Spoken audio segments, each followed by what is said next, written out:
செவ்வாய்க்கிழமை மத்தியானம் 2:30 மணிக்கு டெம்பரேச்சர் பாருங்கள் 0 டிகிரி இருக்குது. அன்றைக்கி காலையில் வந்து -6 டிகிரி இருந்துச்சு.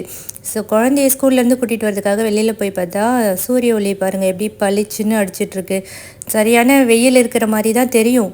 ஆனால் நம்ம வெளியில் போனால் சரியான குளிருங்க. அன்றைக்கி வந்து காலையில் குளிர் காற்று எல்லாம் சேர்ந்து வந்து அன்றைக்கி டெம்பரேச்சர் ரொம்ப பிச்சு எடுத்துச்சு. வின்டரில் இருக்கிற மாதிரி இருந்துச்சு, ஸ்ப்ரிங் மாதிரியே தெரியல. குழந்தையெல்லாம் கூட்டிகிட்டு வந்ததுக்கப்புறம் தான் நான் வந்து லஞ்சே சாப்பிட்டேன். அன்றைக்கி வந்து பார்த்திங்கன்னா கொஞ்சமாக ரைஸ் நிறைய காய் அந்த மாதிரி தான் சாப்பிட்ணுன்னு நினைப்பேன். பட் வந்து டெய்லியெலாம் அப்படி சாப்பிட முடியாது. அன்றைக்கி ஒரு ஆர்டர் வந்துருந்துச்சு. 2 பொண்ணுங்க அவங்க ஃபேமிலிக்காக ஆர்டர் பண்ணியிருந்தாங்க. பர்டிகுலராக பார்த்திங்கன்னா வெஜிடபிள்ஸ், வத்தக்குழம்பு, சாம்பார் இதெல்லாம் கேட்டிருந்தாங்க. வத்தக்குழம்பு ரெசிபி நிறைய பேர் வந்து என்னை கேட்டு யூடியூப்லேயும் சரி இன்ஸ்டாகிராம்லேயும் மெசேஜ் பண்ணியிருந்தேங்க. நான் சீக்கிரமாக வந்து லாங் வீடியோவில் போஸ்ட் பண்ணுறேன். இந்த பொண்ணு பார்த்திங்கன்னா இதில் ஒருத்தவங்க வந்து ஆல்ரெடி நம்ம பிரியாணி வாங்கி டேஸ்ட் பண்ணியிருக்காங்க. இன்னொருத்தவங்க வந்து வான் அப்படின்ற ஒரு ஊர்லேருந்து இன்ஸ்டாகிராம் மூலியமாக தான் பார்த்து ஆர்டர் பண்ணியிருந்தாங்க.